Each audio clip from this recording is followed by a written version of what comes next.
e vemos que ele foi o segundo SSD mais eficiente até o momento desta análise. Dos cenários que o fabricante testa são o QDF de 512 e QDF de 256, que são totalmente irrelevantes e não representam o uso do cotidiano. O que até o presente momento foi o melhor SSD Gen 4 do mundo que eu testei.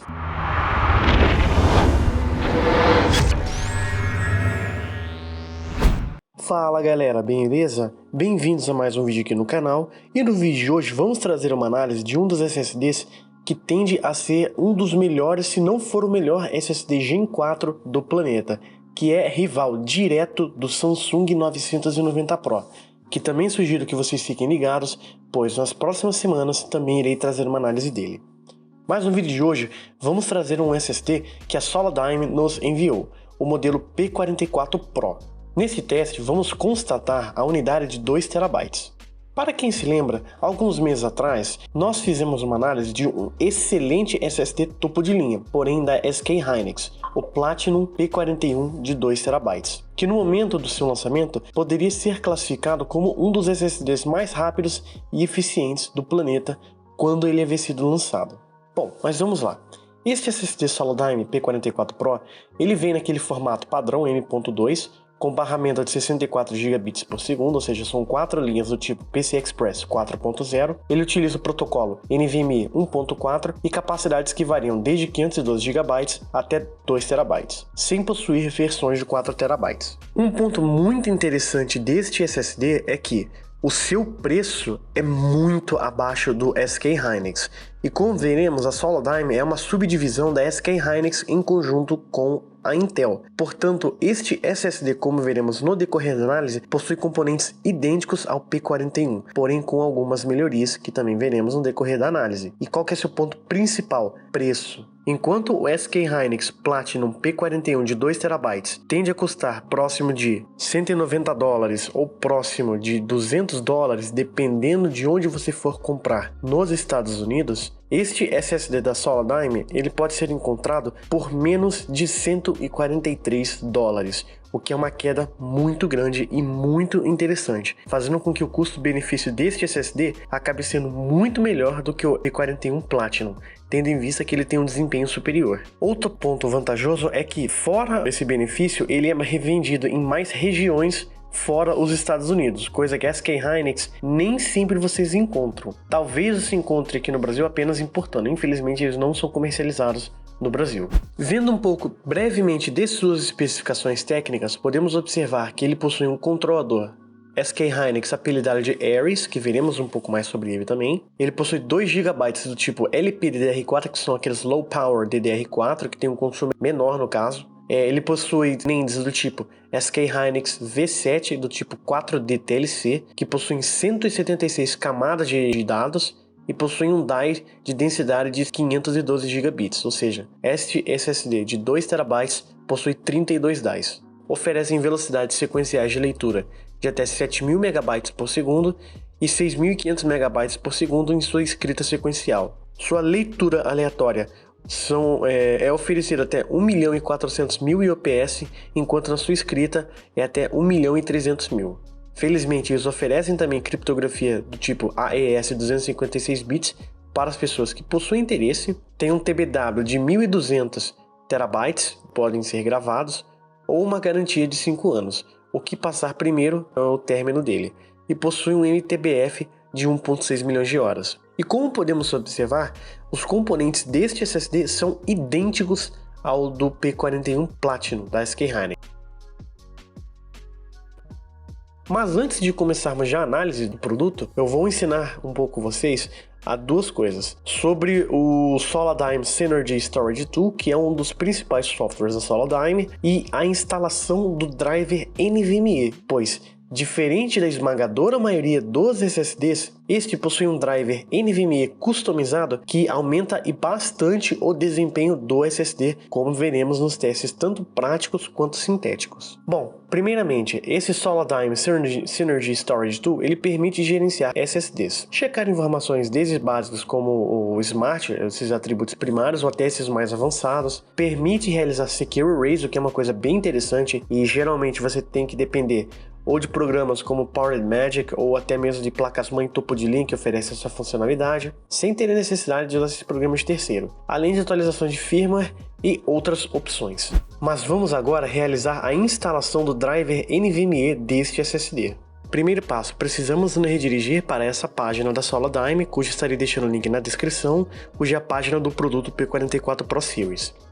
Ao entrar nessa página, nós vamos descer para a seção de Drivers e Download, e nessa nova página vamos descer. Aqui vamos encontrar diversas opções. A opção que nós vamos precisar é a Solidigm Synergy Software and Driver 2.0 for Client Solid State Drives, embora a versão que eu havia instalado e testado anteriormente tinha sido a 1.0 neste review. Então vamos na primeira opção, que é a opção em cima de Bootable Firmware Update 2. Agora que entramos nessa página, vamos baixar como zip este arquivo, que é a versão 2.0, que é uma versão mais atualizada do que eu havia testado anteriormente, e vamos fazer o download. Vamos salvar aqui na área de trabalho, e assim que eu terminar de fazer o download, vamos extrair a pasta. Download realizado, vamos para a área de trabalho, clica com o botão direito, extrair para uma nova pasta, e vamos abrir a pasta. Dentro dessa pasta teremos uma pasta chamada Installer, que seria a pasta onde está o instalador do driver. Vamos executar, e esse setup Solidigm vamos executar como administrador. Ao abrirmos, ele fala os pacotes que será instalado, vamos clicar em Next. Dessa forma agora vamos colocar para aceitar os termos de uso, que eu tenho certeza que todo mundo vai instalar e vai ler, e clicamos em Next. E como mencionado, será instalado tanto o Toolkit quanto o Driver, e clicamos em Next novamente. Esse Toolkit é aquelas ferramentas de softwares que eu havia comentado anteriormente.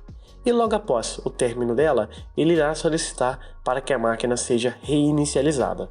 Portanto, precisamos reinicializar para que esse novo driver seja aplicado. Bom, agora que já realizamos a instalação deste driver NVMe customizado, vamos ver um pouco do unboxing deste SSD. Podemos observar que ele vem em uma caixa preta, com uma foto apenas do PCB frontal do seu SSD. Já na sua parte traseira, vemos apenas breves detalhes com informações do produto. Ao abrirmos o SSD, ele vem em duas camadas protetoras de plástico, permitindo com que ele não se mova durante o transporte, e acompanha o seu manual junto com dicas de instalação tanto do driver NVMe quanto do Toolkit que havíamos instalado há pouco tempo atrás. Como podemos ver, as unidades P44 Pro são single-sided em todas as suas capacidades, o que é um ponto muito positivo, principalmente para arrefecimento de seus componentes internos. Tendo em vista que não tendo componentes na parte de baixo, é mais fácil para arrefecer o calor. Em seu PCB traseiro não há componentes como podemos ver, nem mesmo sequer componentes pequenos como capacitores, indutores nem nada, facilitando o uso em laptops, principalmente. Vemos também o imenso tamanho do seu controlador. No PCB frontal também temos um módulo de DRAM cache, duas NAND flash e temos vários outros load switches, pois este SSD não acompanha um PMIC como geralmente costumamos acompanhar e vermos em SSDs que possuem controladores Phison E18.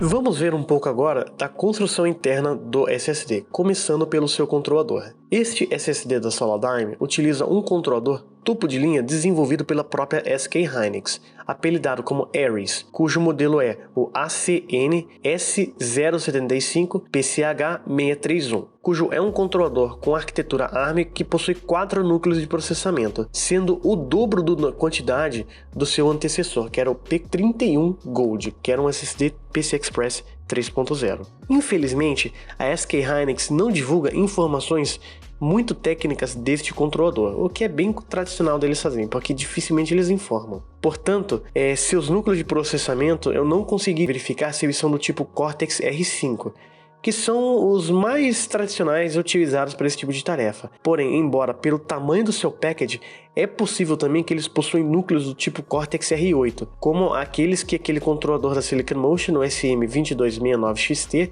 cujo é o controlador do P41 Plus, que testamos também da própria Solidigm, ou aquele novo controlador topo de linha da Silicon Motion, o SM2264 da Silicon Motion. É informado que este controlador ele possui 8 canais de comunicação e possui possivelmente, eu acredito que 4, mas também pode ser 8, suportes até 4 chip enables por canal, fazendo com que com essas ligações físicas ele possa se comunicar com até 32 ou 64 DAIs, com um barramento que eu acredito que seja de até 1600 megatransfers por segundo. Além disso, esse controlador possui um processo de fabricação de 12 nanômetros. Agora um pouco de sua DRAM cache. Como podemos observar, este SSD utiliza um CI como DRAM cache, sendo o modelo H9HC-NNNBKUMIXR-NEE, cujo é um chip do tipo LPDDR4 com 16 GB de capacidade. Eles optaram utilizar esses módulos LPDDR4 que são facilmente encontrados em smartphones, pois conseguem aumentar sua eficiência energética devido ao seu menor consumo elétrico, e dessa forma conseguem ter uma largura de banda maior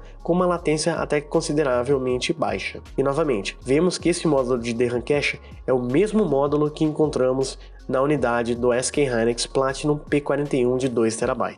Já em relação às NAND flashes deste SSD, a unidade de 2 TB possui dois chips NAND flashes marcados como H25T3G8C-X590 ou -X590. Tratam-se de NANDs da fabricante norte-americana SK Hynix, cujos modelos são 4D TLC V7, que são de 7ª geração deste fabricante, onde cada die possui uma densidade de 512 GB, ou seja, 64 GB de densidade, e possuem 176 layers de dados. Algo interessante, cada um destes dies oferecem uma velocidade de escrita de até 168 MB por segundo, com latências de 50 microsegundos, o tempo efetivo de leitura muito baixa, e um tempo estimado de programação de até 380 microsegundos, o que também é muito bom. Algo curioso é pelo fato da própria SK Hynix estar divulgando essas NANDs como 4D TLC. Mas este 4D não é referente à quarta dimensão, tá, pessoal? Isso se refere porque eles pegaram o Peripheral Circuitry, que é onde possuem os registradores, possuem os patches, possuem os page buffers, e colocaram embaixo do array das células, cujo antigamente ele se localizava ao lado. Isto também pode se chamar de PUC, Peripheral Under Circuitry, que são os periféricos debaixo do circuito de array das células. Isso aqui é bem interessante, pois quando temos isso, a dimensão, a área física do die diminui, fazendo com que, como a gente vai ter um die com uma menor tamanho, a gente possa encapsular mais dies um sobre o outro dentro de cada NAND flash, permitindo dessa vez NAND de capacidade cada vez mais elevada. E neste caso, cada NAND flash possui 16 dies empilhados uns sobre os outros. Outro detalhe interessante que vemos também é que este SSD, embora as NANDs estejam com suporte a 1600 megatransfers, talvez ela não esteja operando nessa velocidade, para que diminua o consumo elétrico e a dissipação térmica de calor deste SSD, já que ele, como vocês verão no decorrer da análise, ele esquenta muito. Então este modelo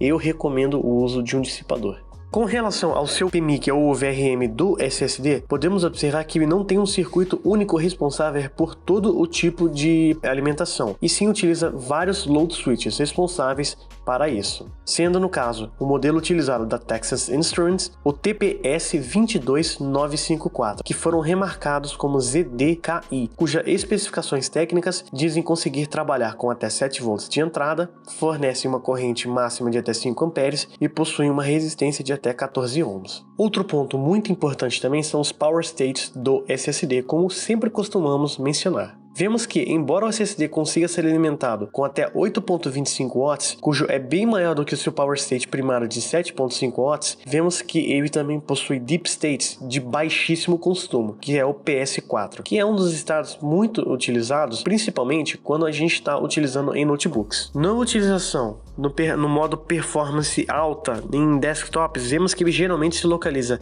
entre o PS2 e o PS3, mas muito próximo do PS3, com consumos próximos de 500 mW.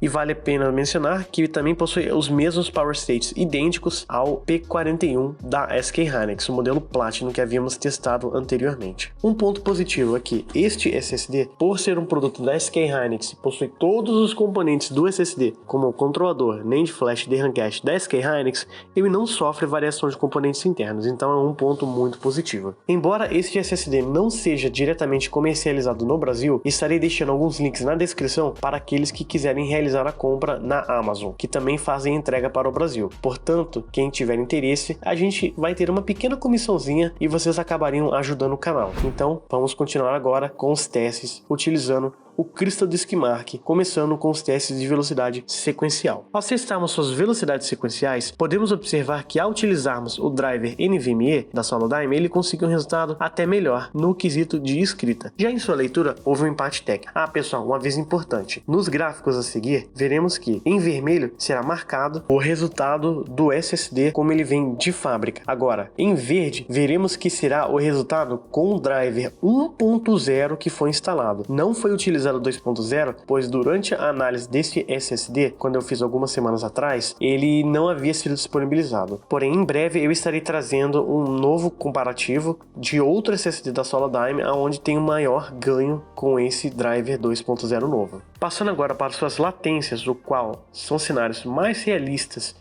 e podemos ver cenários cotidianos, vemos que ele conseguiu novamente apresentar os melhores resultados quando estávamos com o driver NVMe instalado. Tanto que ele conseguiu fazer algo bem incrível, ele conseguiu ficar abaixo dos 10 microsegundos na sua latência de escrita. Na de leitura ele obteve 42 microsegundos, o que foi um resultado muito bom também, e ficou abaixo do Platinum P41. Ao testarmos suas velocidades aleatórias com uma fila e 4 threads alocados, em sua leitura ele novamente obteve os melhores resultados do comparativo utilizando seu driver NVMe. Estamos vendo uma boa consistência de resultados com esse driver. E já no quesito de escrita, houve também uma leve vantagem, porém a diferença não foi tão grande quando vemos no quesito de leitura. Já agora, com apenas uma thread alocada, com apenas um CPU também e uma fila, ele conseguiu ultrapassar os 90 megabytes por segundo no quesito de leitura, o que é algo muito difícil de conseguir com a plataforma X570 da AMD, onde ele obteve resultados de 95 megabytes no quesito de leitura, e agora na sua escrita ele disparou com seu driver NVMe, ficando acima dos 440 megabytes por segundo, o que foi um resultado incrível. Agora,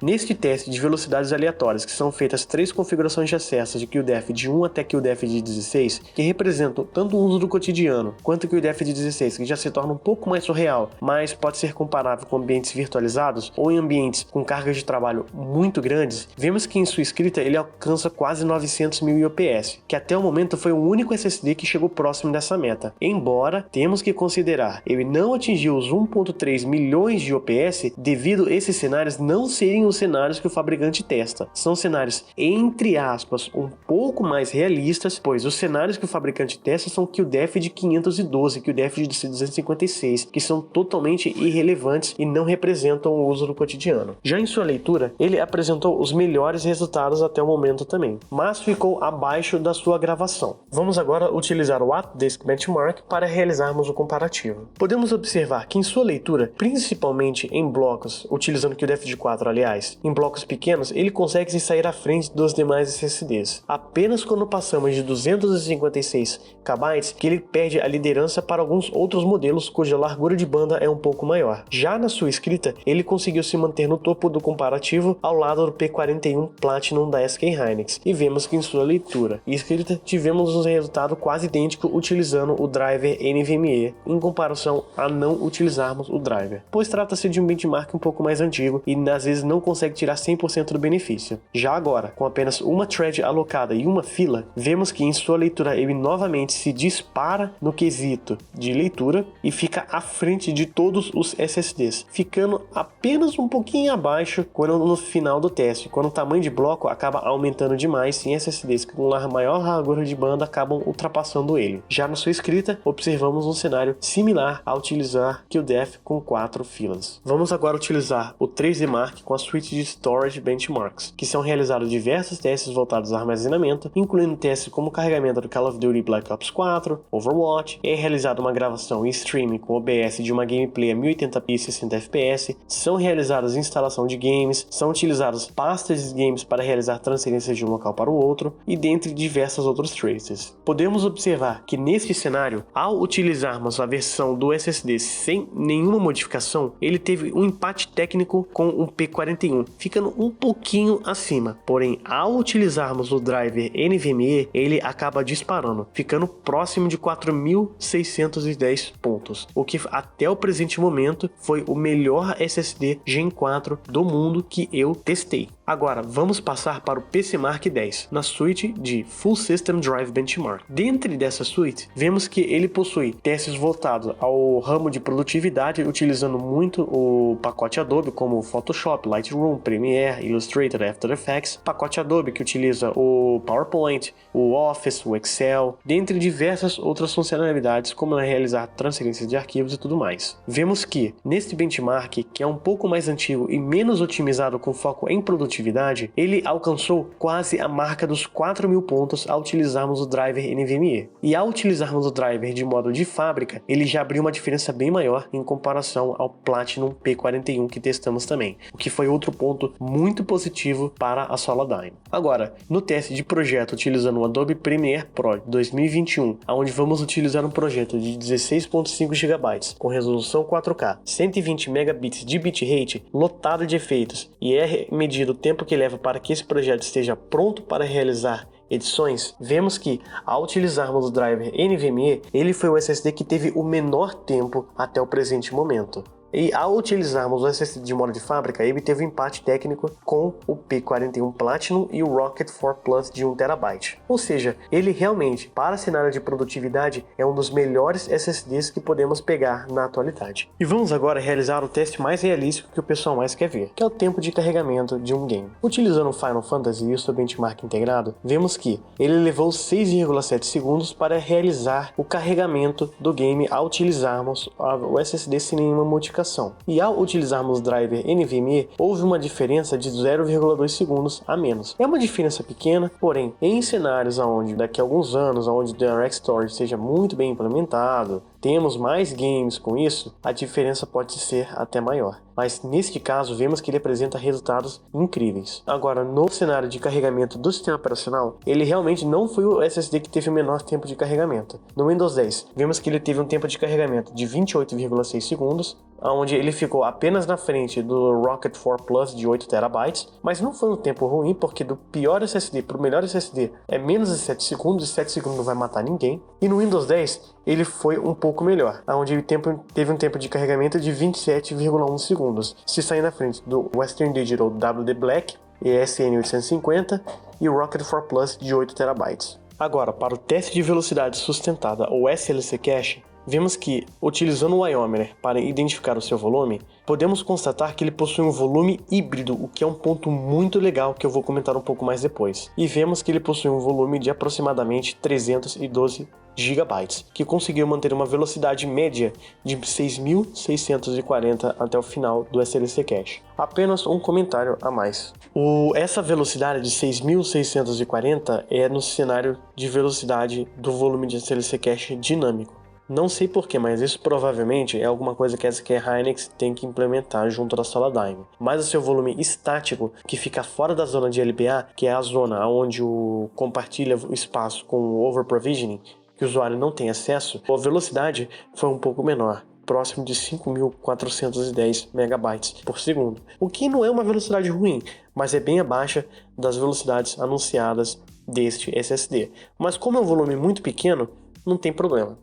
Neste caso, esse design híbrido é muito similar aos utilizados por outros fabricantes, como o N-Cache 4.0 da Western Digital ou o próprio TurboWrite 2.0, utilizado em SSDs da Samsung, como o 980 Pro e 990 Pro. Vemos que o tamanho de SLC Cache, em comparação aos demais SSDs, é idêntico ao Platinum de 2TB, da própria SK Hynix, e acaba ficando um pouquinho acima do SN850 de 300 GB. É um volume que não é o maior que vamos encontrar em um SSD, mas ainda assim é um volume muito bom.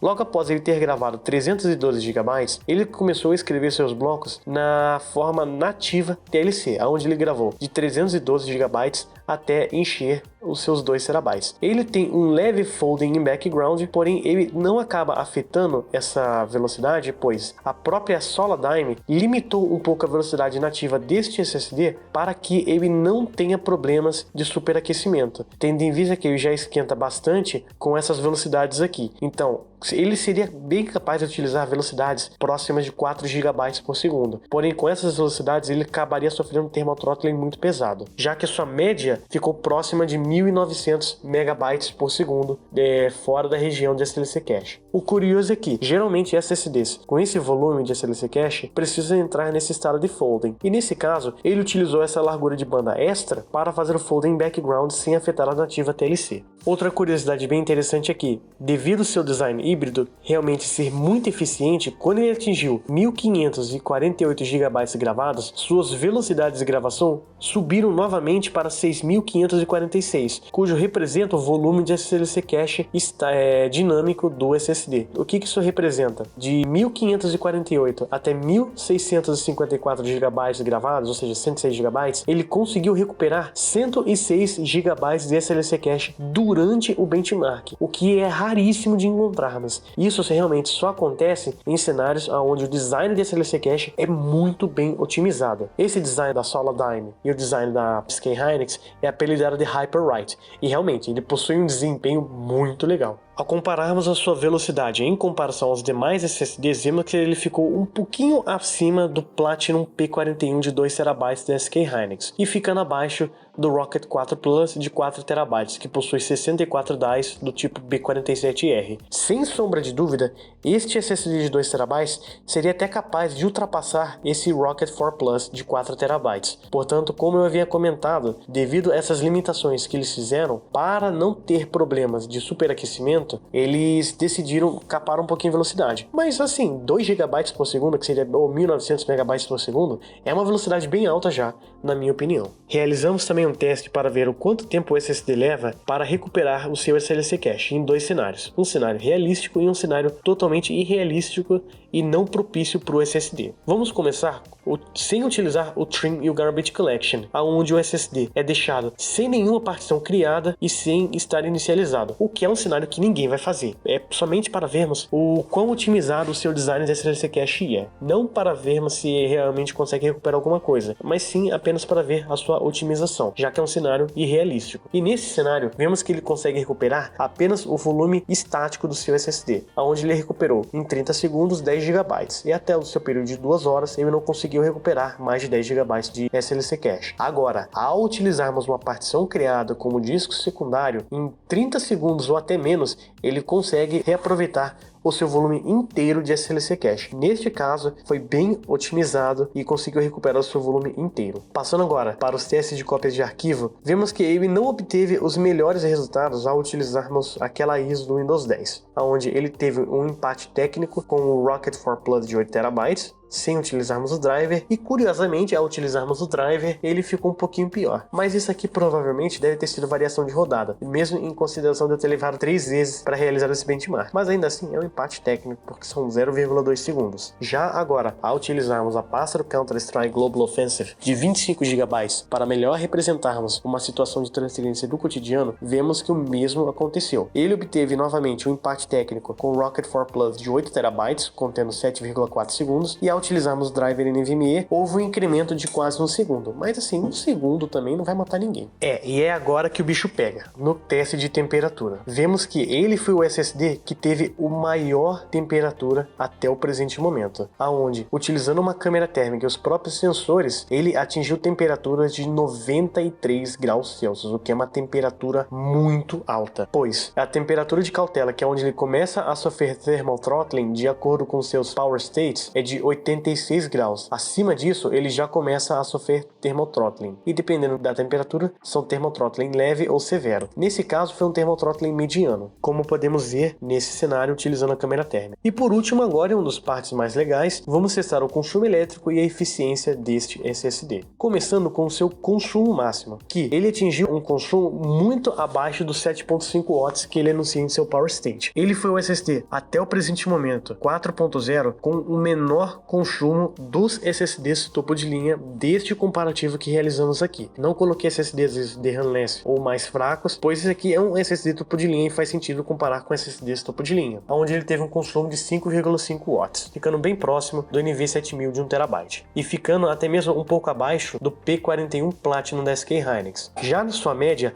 ao realizarmos uma transferência de mais de 210 GB, vemos que ele teve um consumo um pouco mais elevado que o SK Hynix, e por isso ele acabou tendo uma eficiência um pouquinho menor, mas ainda assim foi bem interessante de ver. Já em idle, que é um power stage que se encontra no SSD a maioria parte do tempo, vemos que ele teve um consumo idêntico ao basicamente P41 Platinum da SK Hynix, o que novamente foi um cenário muito interessante e positivo. E agora, no quesito de eficiência, vemos que a SK Hynix ainda teve um pouquinho a vantagem, mas isso foi devido ao benchmark que eu utilizo, que utiliza mais de 210 GB.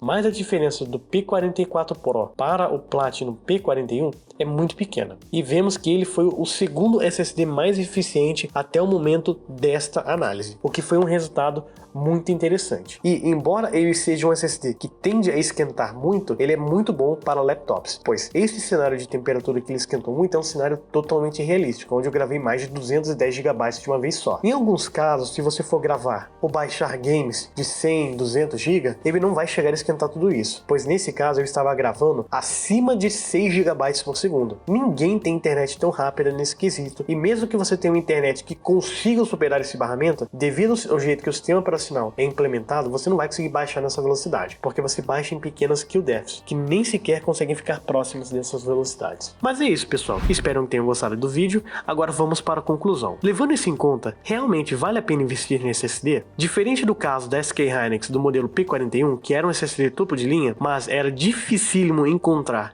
e custava muito caro, esse Solodyne custa muito mais barato que o P41, sem mencionar que ele é encontrado em mais regiões do mundo. Portanto, sem sombra de dúvida, caso você queira um SSD topo de linha e você queira o pináculo do desempenho do 4.0, é uma escolha que você pode considerar à vontade, e também até mesmo para consoles, para suas máquinas topo de linha e até para notebooks, pois seu preço está mais em conta. Agora vamos às suas principais vantagens. Até o momento, eles ofereceram as melhores velocidades sequenciais, principalmente no quesito de escrita. Suas velocidades aleatórias foram as melhores até o momento, e principalmente ele apresentou os melhores resultados de latência até o momento desta análise. Seus desempenhos em cenários práticos e casuais são incríveis e perfeitos para ambientes profissionais. Ele também não sofre variação de componentes internos, possui uma construção interna impecável, utilizando um controlador muito rápido com DICE TLC incrivelmente rápidos e duráveis. Ele possui um volume de SLC cache de ótimo tamanho também, que é capaz de atender a demanda de diversos usuários, possui velocidade de escrita sustentada após o SLC cache bem elevadas também. O seu volume de SLC cache se recupera de forma rápida, e até mesmo em cenários totalmente irrealísticos ele consegue se recuperar também, mas são cenários que ninguém vai fazer. Ninguém comprou um SSD para deixar ele não alocado. Ele possui um bundle de software muito completo e possui um driver NVMe que eu recomendo vocês instalarem, que melhora muito o desempenho do SSD, como vimos na análise. Ele possui um excelente nível de durabilidade, tá de acordo com os outros SSDs, não é algo espetacular, porque a gente geralmente encontra esse nível de durabilidade em outros SSDs também.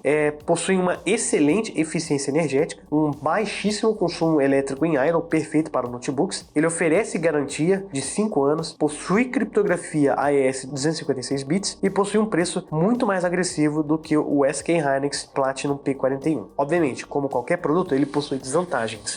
Ele sofre termothrottling pesados sob cargas muito pesadas ou extensas. Na minha opinião, ele não possui capacidades de 4 TB, o que sim, tem gente que procura SSDs 4.0 de 4 TB ou 8 TB, tem gente que compra, não é muito foco do brasileiro, mas tendo em consideração que essas minhas análises são assistidas também muito fora do Brasil, então tem gente que procura. E principal positivo, embora a garantia seja uma garantia boa de 5 anos da Intel, porque a Intel junto com a SK Hynix não tem garantia no Brasil, então se você comprou o produto no Brasil, tem que mandar para fora, e como havia comentado, não é vendido no Brasil, isso é um ponto negativo também. Mas é isso, pessoal, espero que tenham gostado de mais uma análise. Caso tenham gostado, cliquem no like, comentem, compartilhem e ativem o sininho para ficar sempre por dentro das novidades do canal. E também agora, caso vocês tenham interesse de participar do clube dos membros, para você ter algumas vantagens e poderem contribuir com o canal, é baratinho, R$ 4,99 por mês. E é isso. Muito obrigado a todos e até o próximo vídeo. Falou!